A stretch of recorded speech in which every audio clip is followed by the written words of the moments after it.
I raised her with hands that once shook from exhaustion, not age. Every meal I skipped was so she could eat. Every night I stayed awake was so she could sleep safely. My daughter was my world, my reason to keep going after her mother died. But when her husband's family wanted space, she didn't hesitate. She threw me out of the very house I built. What they didn't know was, you can throw a man out of his home, but not out of his story. The day she told me she was getting married, I didn't say a word at first. I just looked at her face, that same little face I used to wipe with my handkerchief after every scraped knee. She was glowing. I hadn't seen her that happy in years. Not since college graduation. Not since her mother's funeral. That day, for the first time in a long while, I saw the little girl I used to carry on my shoulders come alive again.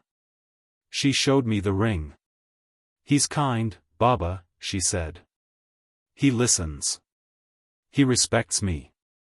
I nodded, though something in my stomach turned. Not out of doubt, I didn't even know the boy yet, but out of fear. That quiet, creeping fear every father has, the moment someone else becomes more important to your child than you. His name was Daniel. Polite. Well-dressed. Too well-dressed, if I'm being honest. He came from a well-off family in Dallas. His father ran a chain of businesses, logistics, construction, something else I can't remember. When we met, Daniel shook my hand and said, "Sir, you've raised an incredible woman." I liked him at first. I truly did. But even then, I could feel a layer between us. Like he was performing. Like he'd already decided how much respect I deserved. The wedding plans began fast. Too fast. She wanted something big, something elegant. She said, "I just want this one day to feel like magic, Baba." And I wanted that too. I wanted to give her everything, one last gift before she became someone else's responsibility. So I opened the envelope. It was an old brown envelope I had kept in the back of my cupboard. It held the last of my savings. About $30,000, money I'd been saving for years. Not for a vacation, not for luxuries, but for a hip surgery the doctor said I'd eventually need. I hadn't told her that part. What father wants to show his daughter that his bones are failing? I handed it over. She cried when she saw it. Hugged me tighter than she had in years. "You always come through," she whispered. Always. I didn't attend many of the planning meetings. Daniel's mother took over most of it, the caterers, the venue, the guest list. I was only invited to the parts that looked good in pictures. When I offered suggestions, I was politely ignored. One day I asked if we could include a small prayer for her mother. Her mother who died far too young, who never got to see her little girl in a white dress. Daniel's mother smiled and said, "That might slow things down. We want the ceremony to flow, right?" I let it go. Like I let so many things go. On the wedding day, I wore the same suit I wore to her college graduation. My back ached, my knee clicked with every step, but I stood tall. For her. I remember standing at the back of the venue, watching her walk down the aisle. Her dress flowed like a river of light. Everyone was smiling. Everyone except me. Not because I wasn't proud. But because I felt invisible. No one looked at me. No one thanked me. I had paid for it all, every flower, every meal, every strand of decorative light, and yet I stood in the background like a hired hand. Even when she danced with Daniel, she barely looked my way. She didn't mean to. I know that. But she didn't. Toward the end of the night, I sat outside alone, watching the guests laugh under the lights I had paid to hang. That's when I heard it. Daniel's mother, talking to one of her friends. Her voice wasn't loud, but it cut through the music like a knife through silk. "He's sweet," she said. "But let's be honest, this isn't his house anymore, is it?" They both laughed. A soft, dismissive laugh. Like I was a piece of old furniture they were politely waiting to throw out. I didn't confront her. I didn't even mention it to my daughter. What would I say? That I overheard the truth? Instead, I sat there, staring at the lights, thinking about how beautiful everything looked, and how far away I felt from all of it. That night, when everyone left, I was the last one at the venue. I stayed back to collect a few things. The leftover cake. A photo frame. Her bouquet. When I turned off the lights, the hall went dark all at once. It felt too familiar. Like the lights had gone out on something inside me too. When I got home, I placed the photo frame on the mantelpiece. It showed her and Daniel dancing, mid-laugh, mid-spin. I looked around my small, quiet living room, and realized that I had funded the beginning of a life I might not be a part of. I went to bed that night with my wallet empty, my body sore, and a strange ache in my chest. Not physical. Not medical. Just, hollow. She was happy. And I had done my job. But somewhere deep inside me, a small voice whispered, "At what cost, Baba?" The first time I noticed it, I thought I was overthinking. It was a family dinner, Daniel's birthday, I think. His parents had come over. I wore the light blue shirt my daughter once said made me look handsome like old Bollywood heroes. I even brought a small bottle of non-alcoholic champagne to celebrate, thinking it would make me look modern, included. When I stepped into the dining room, something felt off. There were 7 people seated. 6 plates on the table. My daughter looked up, then quickly down. Daniel said, "Oh, I thought you were going to eat in your room." I smiled. Forced. I said, "No, I came to join you all." No one moved. Finally, Daniel's mother said, "It's okay, he can share with me," and pushed her plate toward me with a laugh. Everyone chuckled. I stood there, pretending to tie my shawl tighter around my shoulders. Then I walked away. I told myself it was just a mistake. People forget. Busy lives. But that evening, I ate leftovers alone in the kitchen, with the echo of laughter from the other room punching holes in my chest.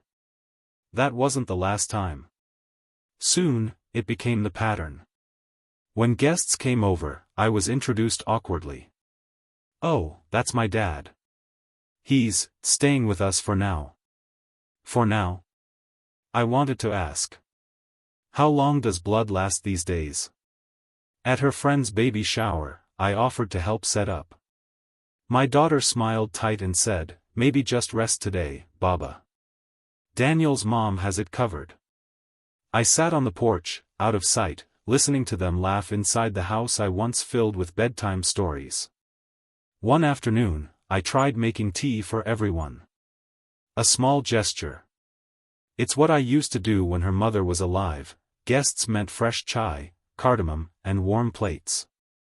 But when I brought the tray out, Daniel took it from my hands and whispered, "You don't have to do this, sir. Let the younger ones handle it." I wasn't trying to act young. I was just trying to belong. Later that week, I found my tea cup, the old ceramic one with the tiny crack she had once begged me not to throw away, stuffed in the back of the lowest kitchen shelf. Behind plastic plates and disposable cups. Hidden. That cup used to sit on the front rack. Now, like me, it had been pushed aside. There were moments, small, sharp ones, that stayed with me. Like when Daniel's father made a toast during dinner and said, "To new beginnings, new family." He looked around the table and raised his glass. I raised mine too, but he didn't look at me. Or when they all planned a weekend trip to Austin and I heard about it only because my daughter accidentally mentioned it during breakfast. "Oh, you'll be okay here, right Baba?" she asked. I smiled. Of course. I've been okay all my life. But that wasn't true. I wasn't okay. I was shrinking. Bit by bit, I was being edited out of the script, like a character whose scenes were no longer needed. The home I once built with my hands, the cement I mixed, the curtains her mother stitched, the walls we painted together, had new colors, new furniture, new rules. And somehow, I wasn't part of any of them. I tried talking to her once.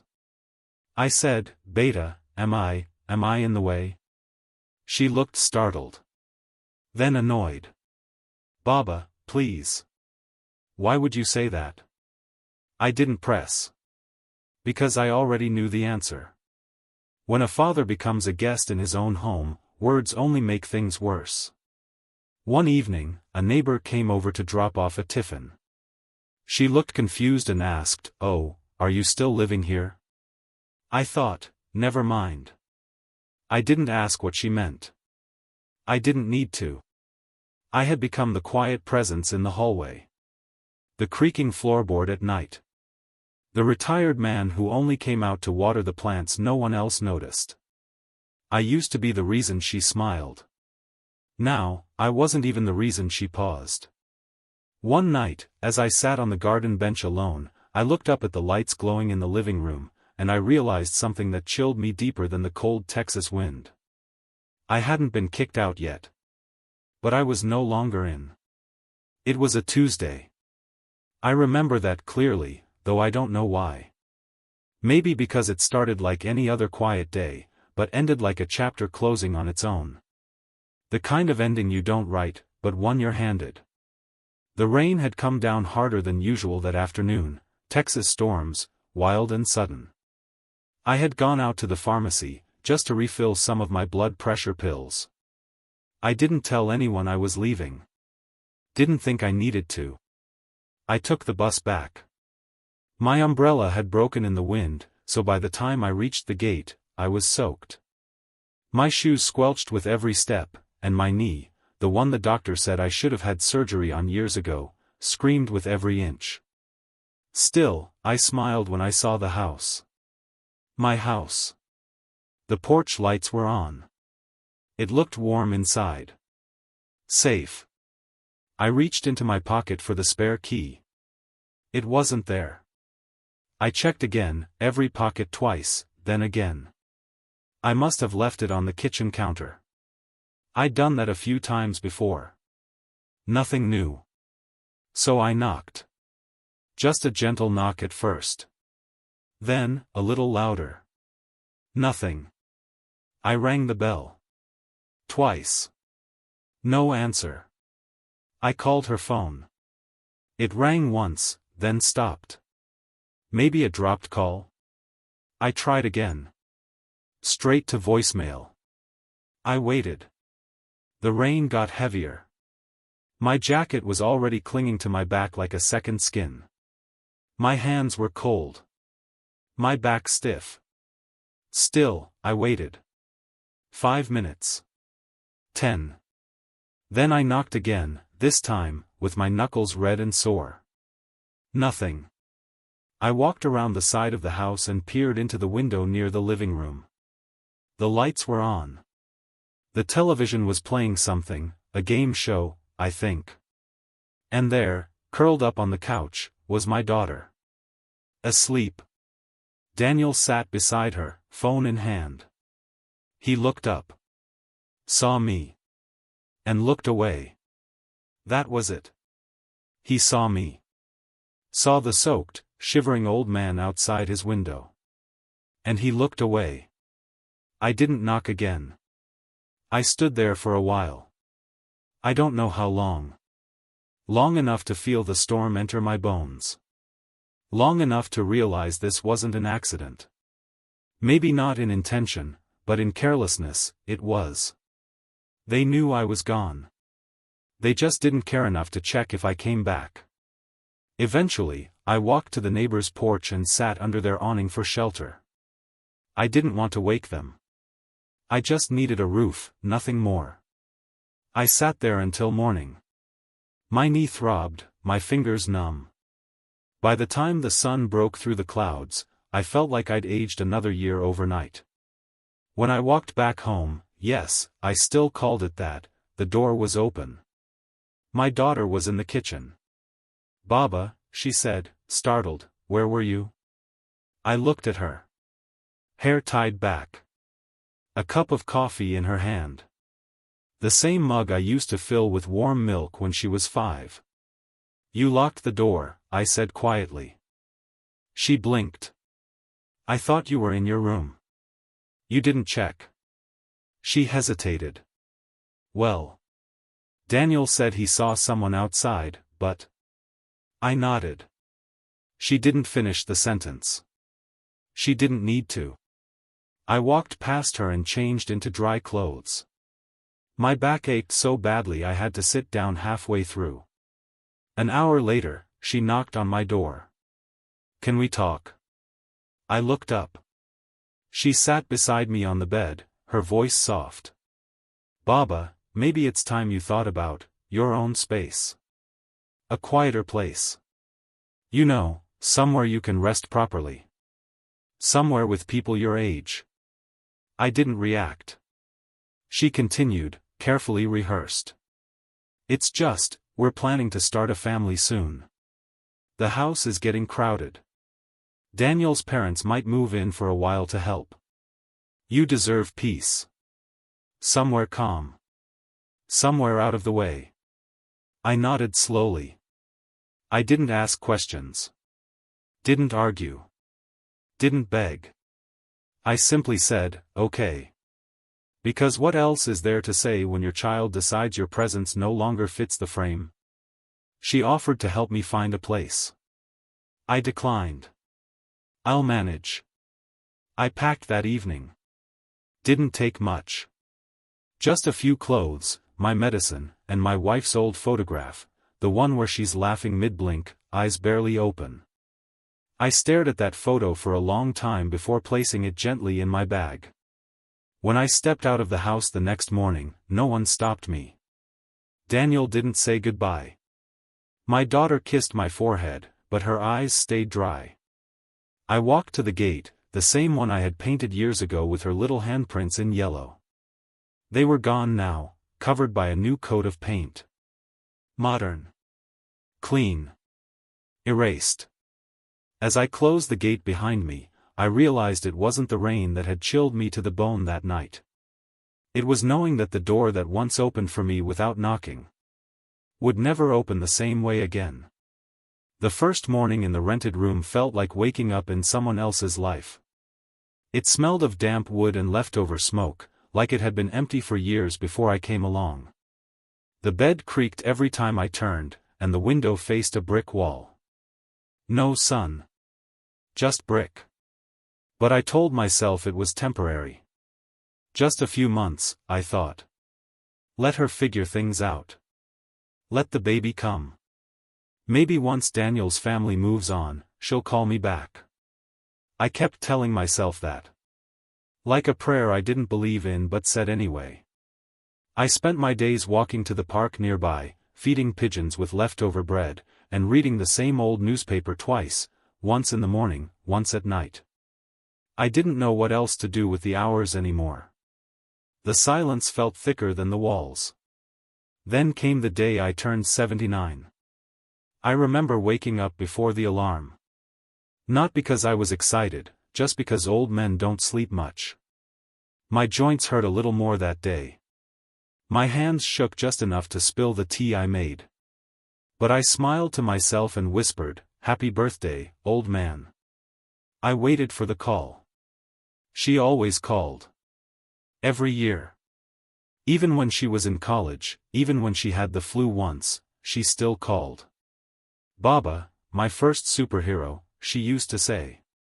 "Stay alive till 100. I'm counting on you." By noon, nothing.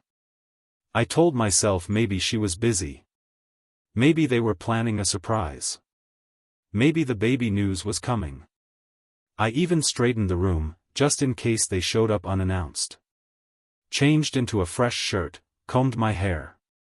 It was silly, but I couldn't help it. At 2 p.m., I went to the bakery down the street and bought a small chocolate cake. Just enough for one. I asked the woman behind the counter if they had candles. She smiled, said no, but gave me a matchbox instead. I brought it back, set the cake on the small table, and stared at it. Still no call. I checked the phone. The screen was empty. No missed calls. No messages. At 4 p.m., I dialed her number.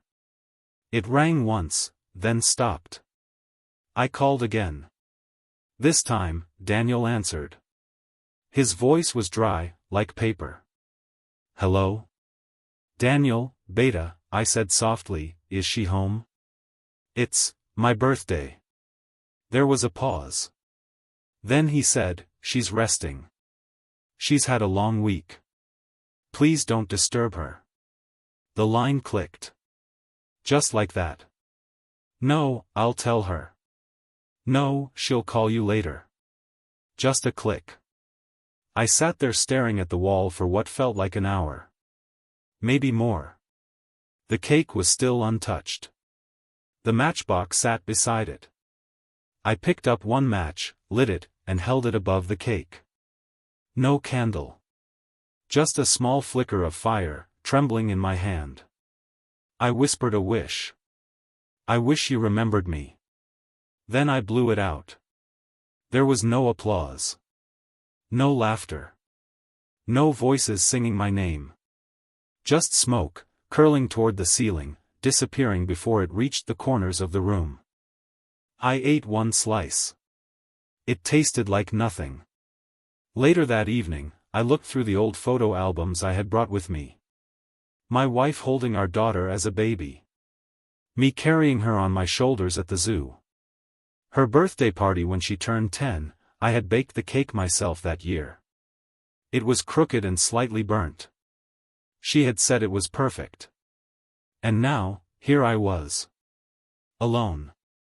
With a perfect cake and no one to call it anything at all. I don't remember crying. I think I just sat still until the streetlights came on. That night, I didn't sleep. I stared at the ceiling, listening to the sound of someone coughing in the next room. The world kept moving. People kept breathing. But something inside me had slowed to a stop. They hadn't just forgotten my birthday. They had forgotten that I was still here. That I still felt. Still waited. Still loved. In that silence, I asked myself a question I never thought I'd whisper. Did I raise her wrong, or just love her too much? It started with an envelope. Plain, white, no return address, just my name printed on the front in stiff, typed letters. I found it shoved under the door of my rented room one morning, right after I'd returned from the park. I almost didn't open it. I thought it was another medical bill or insurance ad. But inside was something colder than either. A legal notice. Transfer of ownership documents. Property reassignment. My house, the one I built with my hands, the one with my wife's name etched into the garden stone, was no longer listed under my control. I felt my heart thump once, then drop into a strange stillness. At first, I thought it had to be a mistake. Maybe the bank had made an error. Maybe someone submitted wrong paperwork. But as I read deeper, one phrase punched me in the chest. By authority of power of attorney, signed by the property holder's daughter. My daughter. She had signed over legal authority weeks ago. Without telling me. Without asking me. Without even warning me. She had the right to do it now, thanks to a form I had signed years earlier, back when she started college and I was in and out of hospitals for checkups. It's just in case something happens, Baba, she had said. So I can help with bills and forms if you ever need me to. I trusted her. I didn't read the fine print. Now, that trust had turned into a blade, and she had handed it to someone else to use. I rushed to the nearest legal aid center. A young man named David looked over the papers. He didn't smile. Didn't try to comfort me. He just said, "It's legal. They've filed all the paperwork. It's airtight." But I didn't agree to this, I said. My voice cracked, not with anger, but with something worse. Disbelief. You gave her power of attorney, sir. That means she can act on your behalf, even if you don't agree, unless you revoke it before the action. I sat there, hands trembling in my lap. My body felt too big for the chair, too old for the room. I stared at the floor tiles and whispered, "They've taken everything." David hesitated. Then he said something I didn't expect. "You're not the first. I've seen this before. Elderly parents. Power of attorney. Children or in-laws move fast, faster than you can blink." He wasn't cold. He wasn't cruel. Just tired. Like he'd seen too many fathers like me, sitting in the same chair, whispering the same words. He helped me draft a formal objection, but he didn't sound hopeful. "Unless they try to sell or mortgage the house, you can't do much. And even then, it'll be hard to prove intent." Intent? I wanted to scream. The intent was clear as glass. They wanted me erased. Not just removed. Not just relocated. Erased. Back home, no, not home. Back in my rented room, I pulled out the box where I kept old papers, deeds, and letters. I reread everything. The original house deed still had my name. But now, a new version existed with theirs. How many signatures does it take to disappear a man? Apparently, one. I didn't call her. I didn't want to hear excuses. Or tears. Or silence. That night, I lay in bed staring at the ceiling fan spinning above me like time, circling the same spot again and never going anywhere. What haunted me most wasn't the legal betrayal. It wasn't even the quiet theft of the home I'd built. It was the thought that she hadn't even hesitated. She had signed something that turned me from her father into a former owner. And Daniel? He must have been smiling. He had won. He got the house.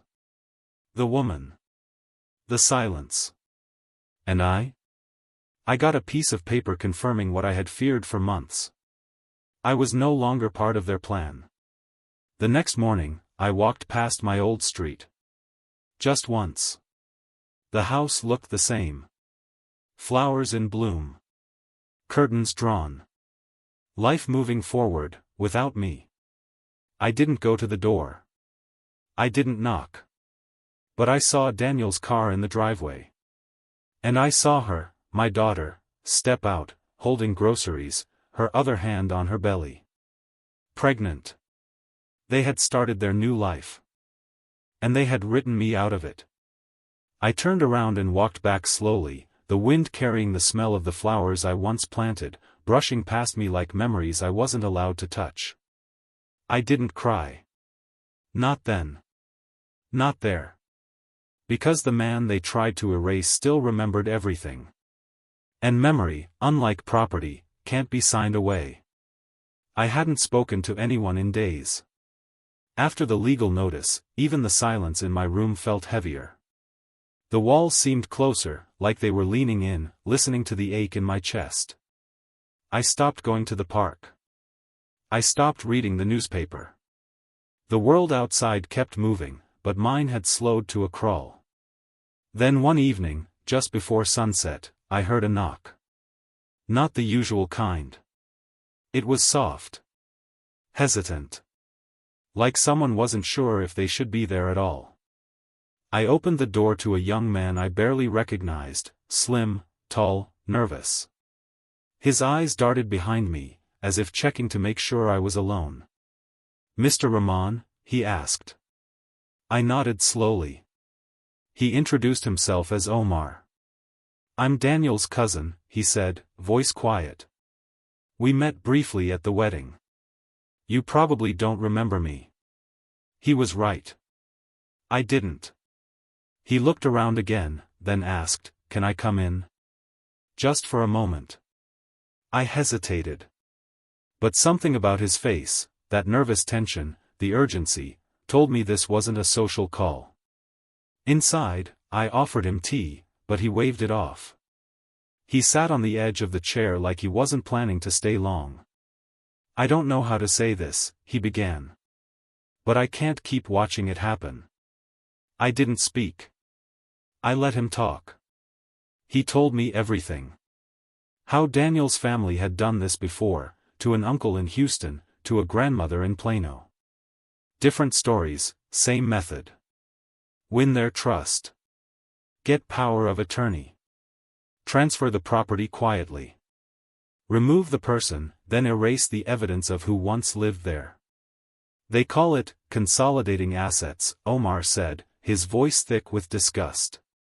But it's theft. Legal theft. I sat still, listening. My hands were cold. "I thought your case would be different," he said. "You were her father. She looked up to you. But they got to her slowly. Daniel's mother especially. She has a way of making people feel guilty for saying no."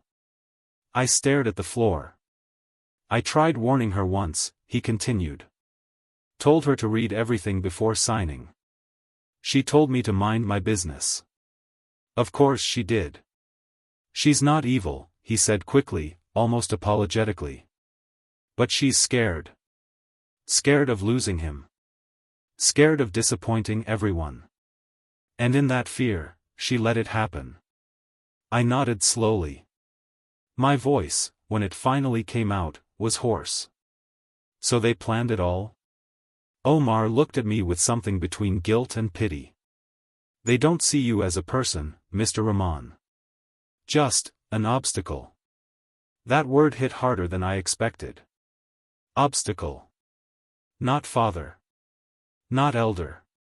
Not even human, in a way. Just something in the way of their comfort. He reached into his pocket and handed me a small USB drive. "This has copies of internal messages. Emails. Conversations I wasn't supposed to see. Some are from Daniel. Some from his parents. Maybe it helps. Maybe it doesn't. But you should know what they said." I didn't look at it right away. Just held it in my hand, feeling its weight, though it was barely the size of my thumb. "They think you're done," he said, standing to leave. "But you're not, are you?" I looked up at him. There was no fire in my eyes. No anger. Just clarity. "No," I said softly. "I'm not." At the door, he paused. "They'll deny everything. They always do. I know. And your daughter, she may not believe you. She may not want to. I know that too." He nodded. "I just wanted to do one thing right." Then he left. I stood at the window for a long time after he disappeared down the street. The USB felt heavy in my hand. Heavier than betrayal. Heavier than silence. It wasn't just proof. It was a mirror. A mirror held up to a family that once called me Baba, with love, and now saw me as an inconvenience to be quietly removed. That night, I didn't sleep. Instead, I opened the files. Every word, every name, every calculation, laid out in clinical, heartless detail. He doesn't check his mail. Once we get full control, we can refinance and upgrade. She's emotionally fragile, she'll fold if we push. She. My daughter. My only child. I closed the laptop slowly. The wind outside rustled the curtains. And I whispered to no one, "You planned this like a war." I looked at the old photo of my wife on the table. Her eyes still smiled through the glass. And I whispered again, "Then I'll fight like a father." After Omar left, something inside me changed. Not in a loud, dramatic way, but like a quiet shifting of weight. Like a broken shelf finally deciding it would no longer carry things that didn't belong there. For days, I kept thinking about his words. About how they had done this before. About how they saw me. And how my own daughter helped them. I didn't eat much. Didn't speak to anyone. Just reread those files over and over. Every email was another nail in a coffin they thought they were building for me. But one night, I opened a drawer I hadn't touched in years. It was an old, cracked wooden box, one my wife had painted when we were newly married. Inside were small things, her old earrings, a broken wristwatch, a faded Valentine's Day card. I hadn't gone through it since the day we packed it away, after she died. Beneath all of it, folded carefully inside a yellowing envelope, was a letter. Unmarked. Unlabeled. But I knew the handwriting instantly. Her handwriting. Slanted, neat, warm. I sat down slowly, heart pounding in my chest like it did the first time I saw her in a red dress on our wedding day.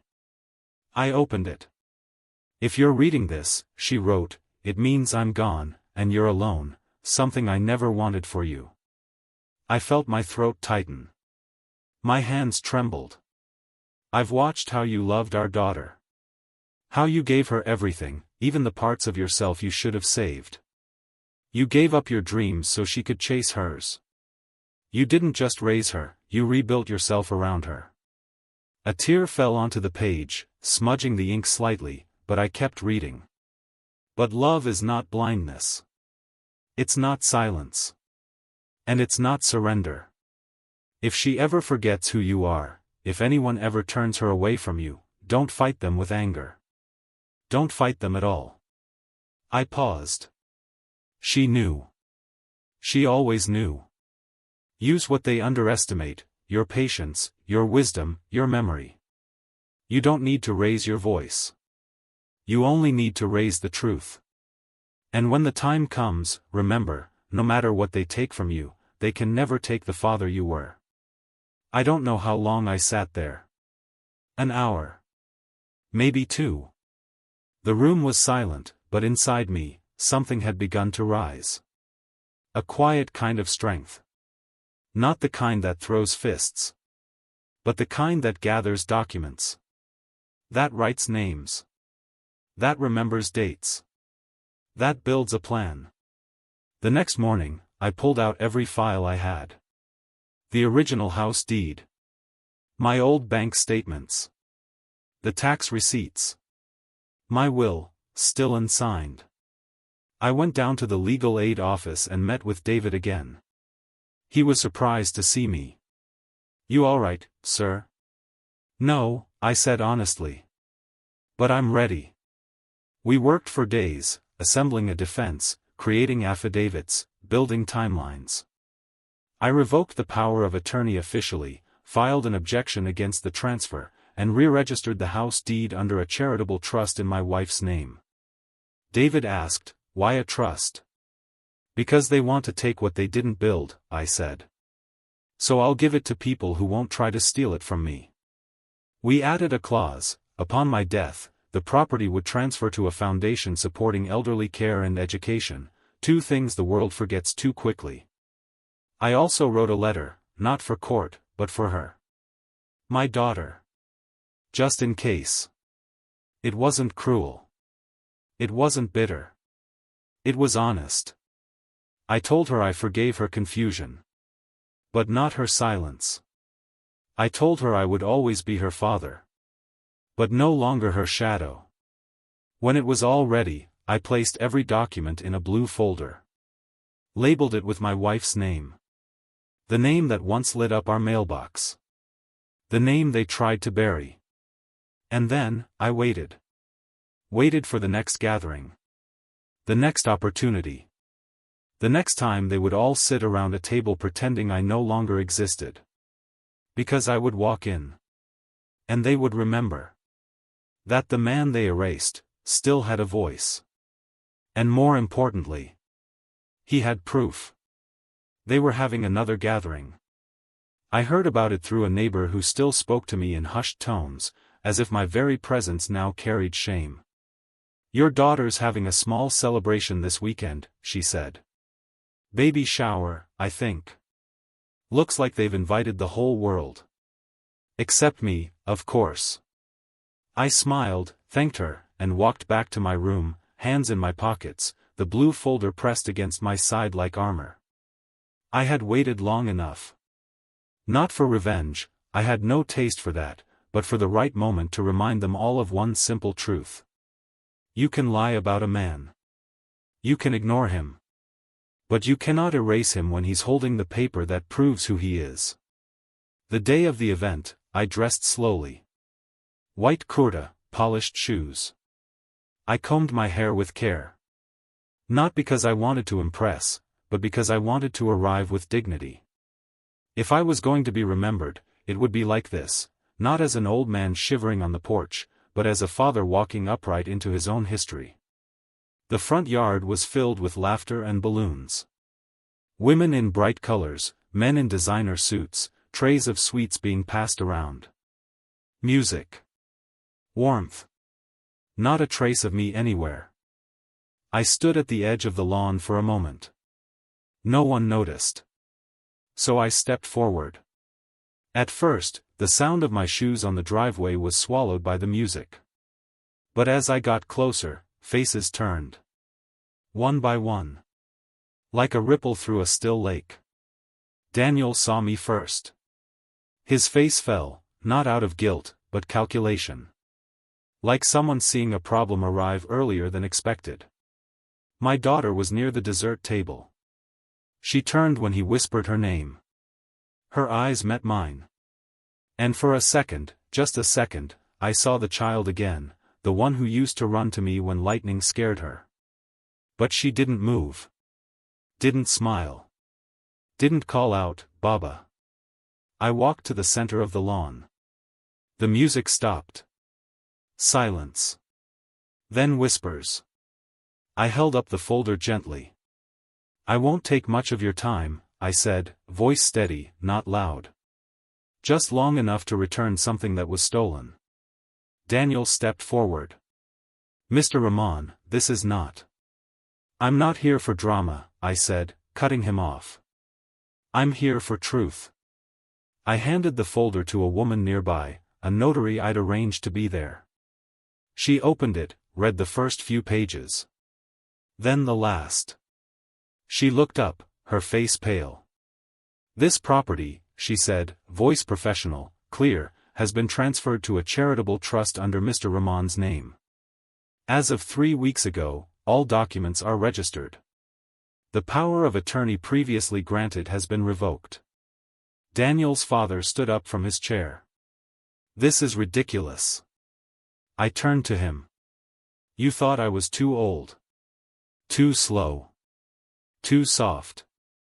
He scoffed, "You don't know what you're doing." "No," I said. "I know exactly what I'm doing.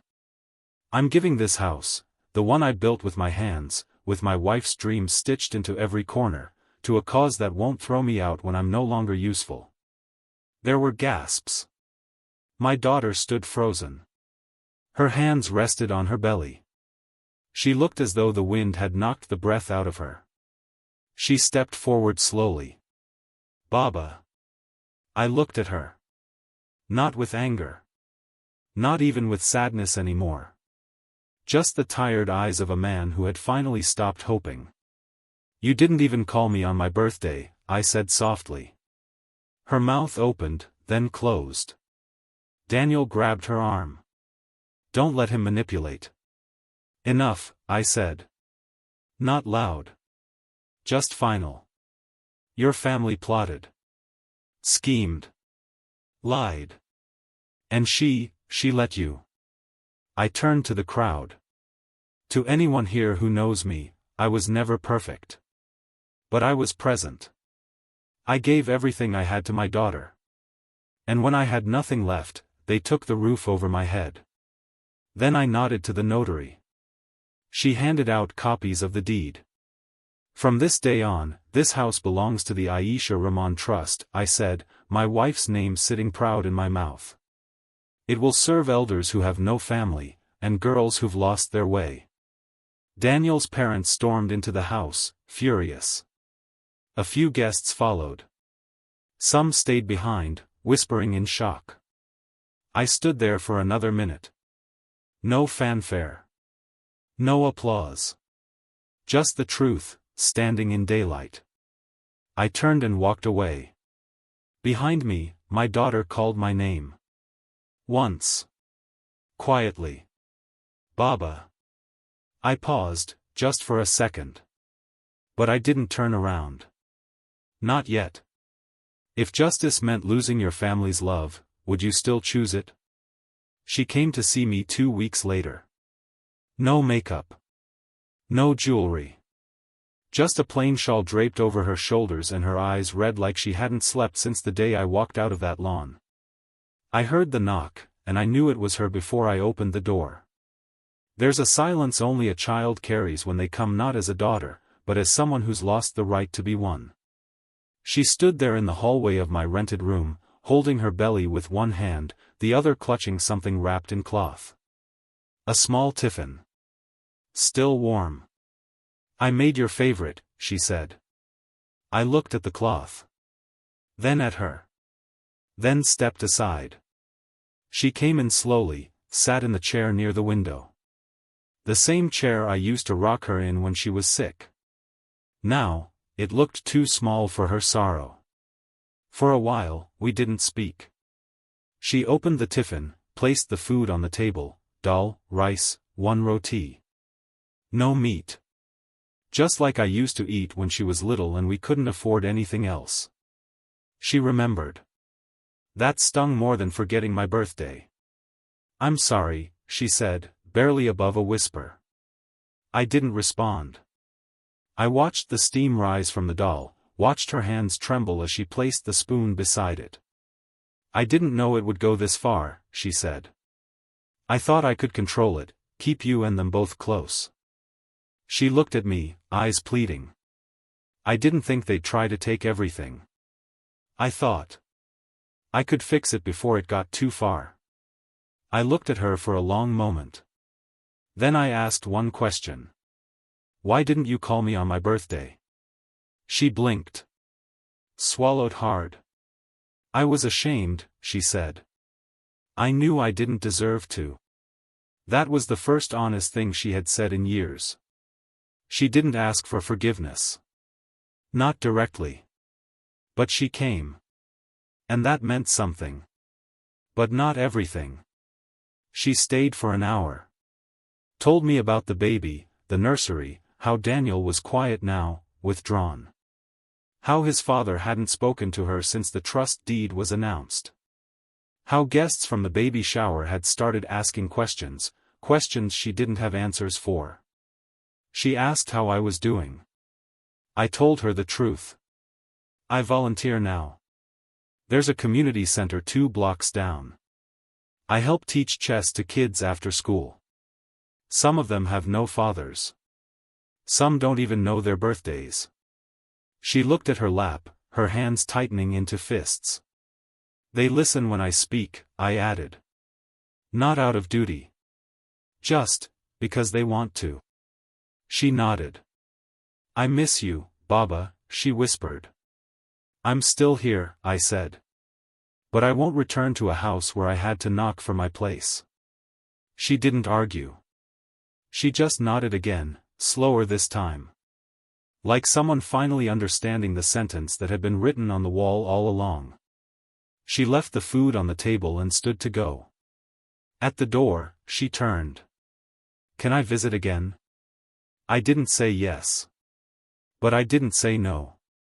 She left quietly, the way she had come, not with promises or apologies, but with the silence of someone who had finally tasted what she had served. I ate the food that night. Alone. Not because I forgave her. Not yet. But because it reminded me of something I used to believe in. Something that still lived somewhere inside her. Days turned into weeks. She came again. And again. Sometimes with food. Sometimes with nothing but stories. We never spoke about the house again. But every time she sat across from me, I saw the cracks in her pride, in her certainty. And behind them, the child I raised still flickered. She named the baby Aisha. After her mother. She didn't tell me right away. I heard it from the neighbor again. But when I visited the hospital, weeks after the birth, she didn't stop me. She placed the baby in my arms, and for a moment, the world became small again, just the size of a sleeping child and a father who had waited long enough to hold peace. I never moved back. That house belonged to the past. I found a new one, small but full of light, near the shelter where I spent most of my evenings. The children there call me Nana. They listen when I speak. They argue over who gets to play black in chess. They laugh without politics. They cry without shame. Sometimes, my daughter visits with the baby. Sometimes, she doesn't. And that's all right. Because I've stopped measuring love by who stays, and started honoring it by how I live. Some people think justice is loud, explosive, final. But mine came quietly, like morning light slipping under the door. Not to punish. Just to illuminate what they chose to ignore. Maybe one day, she'll understand what it cost me to walk away, and what it saved me to stay gone. Maybe not. Either way. She chose comfort. I chose peace. And in the end, maybe she lost a father. But I finally found myself.